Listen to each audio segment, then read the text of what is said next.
Greetings in the precious name of Jesus Christ. ಯೇಸು ಕ್ರಿಸ್ತನ ಅತಿ ಮಧುರವಾದ ನಾಮದಲ್ಲಿ ನಿಮ್ಮೆಲ್ಲರನ್ನೂ ಸಹ ನಾನು ಅಭಿನಂದಿಸುತ್ತೇನೆ.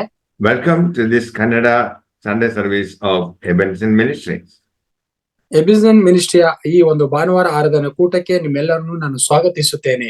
For today's meditation, let us turn to the book of Nehemiah, chapter 8, verse 10.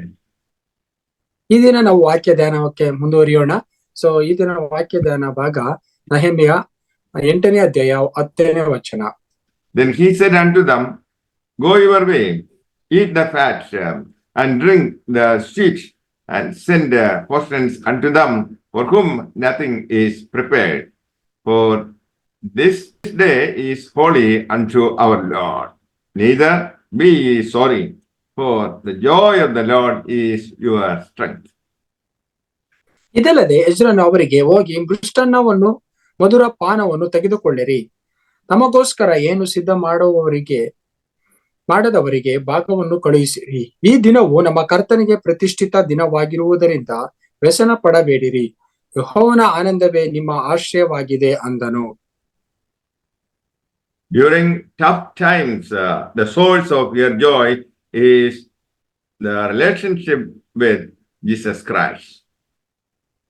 ಕಷ್ಟಗಳ ಕಾಲದಲ್ಲಿ ನಮಗೆ ಆನಂದದ ಸಂಪನ್ಮೂಲ ಯಾರು ಅಂದ್ರೆ ಅದು ಯೇಸು ಕ್ರಿಸ್ತನೊಂದಿಗಿರುವಂತಹ ಅನ್ಯೋನ್ಯತೆಯಿಂದಲೇ ಬರುವಂತದಾಗಿದೆ. Our confidence in Jesus Christ is the only strength. ನಮ್ಮ ಭರವಸೆ ಯೇಸು ಕ್ರಿಸ್ತನ ಮೇಲೆ ಇರುವುದಾದ್ರೆ ಅದೇ ನಮ್ಮ ಜೀವಿತಕ್ಕೆ ಒಂದು ಬಲವಿದೆ. David committed a terrible sin. ದಾವೀದನು ಒಂದು ತುಂಬಾ ಕೆಟ್ಟ ಪಾಪವನ್ನು ಆತನು ಮಾಡಿದ. He realized that he lost the joy of his salvation. ಆತನು ರಕ್ಷಣಾ ಆನಂದವನ್ನು ಕಳ್ಕೊಂಡಿನ ಅನುಭವಕ್ಕೆ ಬಂದ.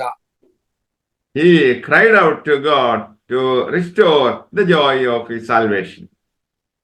ಆತನು ದೇವರನ್ನ ಮೊರೆ ಇಟ್ಟಿ ಬೇಡಿಕೊಂಡ, ಕರ್ತನೇ ಆ ಒಂದು ಕಳ್ಕೊಂಡಂತ ರಕ್ಷಣಾ ಆನಂದ ತಿರುಗಿ ಅನುಗ್ರಹಿಸುವಂತ. Joy of the Lord give you the ability to rise above the storms, trials, and attacks. ಕರ್ತನ ಆನಂದವು ನಮಗೆ ಎಲ್ಲಾ ವಿಷಯಗಳಲ್ಲಿ ಜಯಶಾಲಿಯಾಗುವಂತೆ ಸಾಮರ್ಥ್ಯವನ್ನು ಅನುಗ್ರಹಿಸುತ್ತದೆ. It gives power to overcome fear, depression, and discouragement. ಅದು ನಮಗೆ ಸಾಮರ್ಥ್ಯವನ್ನು ಕೊಡುತ್ತದೆ ಎದುರಿಸುವಂತ ಕಷ್ಟಗಳಲ್ಲಿ ಅಥವಾ ನಾವು ಕುಗ್ಗಿ ಹೋದಂತ ಸ್ಥಿತಿಗಳು, ಆಮೇಲೆ ಧೈರ್ಯಗೆಟ್ಟಂತ ಸ್ಥಿತಿಗಳನ್ನ ಜಯಿಸಿ ನಿಲ್ಲುವಂತೆ ಬಲ ಕೊಡುತ್ತದೆ. Joseph was able to overcome every adversity because he was planted by a well. ಯೋಸೇಫನು ಆತನು ಎಲ್ಲವನ್ನು ಜಯಿಸೋದಕ್ಕೆ ಹೇಗೆ ಸಾಧ್ಯವಾಯಿತು ಶತ್ರುವನ್ನ? ಆತನು ಒಂದು ದೇವರಲ್ಲಿ ಪಟ್ಟಿದ್ದ ಅದ್ರ ನಿಮಿತ್ತನೇ. He was continually drawing from the supply of the joy of the Lord. ಕರ್ತನ ಆನಂದದಿಂದಲೇ ಎಲ್ಲವನ್ನು ಸಹ ಆತನು ಜಯಿಸಿಕೊಂಡು ಬರುವುದಕ್ಕೆ ಸಾಧ್ಯವಾಯಿತು. The devil is after your strength. ಶತ್ರು ಅದೇ ನಿಮ್ಮ ಒಂದು ಬಲದ ಮುಂದೆ ಇರ್ತಾನೆ.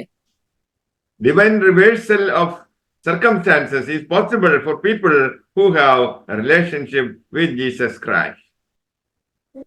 ಒಂದು ದೈವಿಕ ಒಂದು ಬದಲಾವಣೆ ಯಾವ ಪರಿಸ್ಥಿತಿಗಳಲ್ಲಿ ಅದು ಬದಲಾಗುವಂತೆ ಮಾಡುತ್ತೆ. ಅದು ಹೇಗೆ ಅಂತಂದ್ರೆ ಯೇಸು ಕ್ರಿಸ್ತನೊಂದಿಗೆ ಇರುವಂತಹ ಅನ್ಯೋನ್ಯತೆಯಿಂದಾನೆ.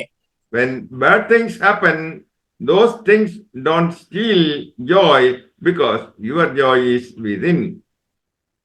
ಅಂತ ಪರಿಸ್ಥಿತಿ ಎದುರಾದ್ರೂ ಸಹ ನಿಮ್ಮಲ್ಲಿರುವಂತಹ ಆನಂದವು ಎಂದಿಗೂ ಸಹ ಅದು ಕಳ್ಕೊಳ್ಬಾರ್ದು. True joy is everlasting. ನಿಜವಾದ ಆನಂದ ಅದು ನಿತ್ಯತ್ವದಾಗಿದೆ. True joy is not dependent on circumstances. ನಿಜವಾದ ಆನಂದವು ನಮ್ಮ ಪರಿಸ್ಥಿತಿಯ ಮೇಲೆ ಆಧಾರವಾಗಿರುವುದಿಲ್ಲ.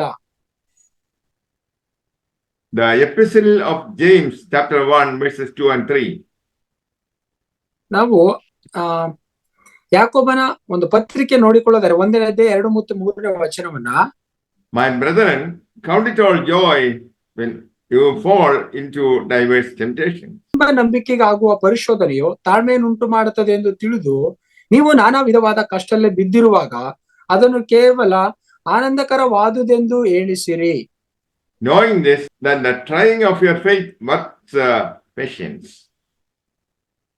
ಸೊ ನಾವು ಎದುರಿಸುವಂತ ಎಲ್ಲಾ ನಾನಾ ರೀತಿಯಾದ ಪರಿಶೋಧನೆಗಳಲ್ಲಿ ನಮಗೆ ಆನಂದ ಖಂಡಿತಗಳು ಆನಂದ ಸಿಗುತ್ತೆ ಅಂತ ನಾವು ಎದುರು ನೋಡ್ತೀವಿ. We should have joy when temptations come. ನಮ್ಮ ಜೀವಿತದಲ್ಲಿ ನಾನಾ ಪರಿಶೋಧನೆಗಳ ಉಂಟಾಗಿ ಆದ ಮೇಲೆ ಆನಂದ ಅನ್ನೋದನ್ನು ದೇವರು ಅನುಗ್ರಹಿಸ್ತಾನೆ. It is not a time to crumble.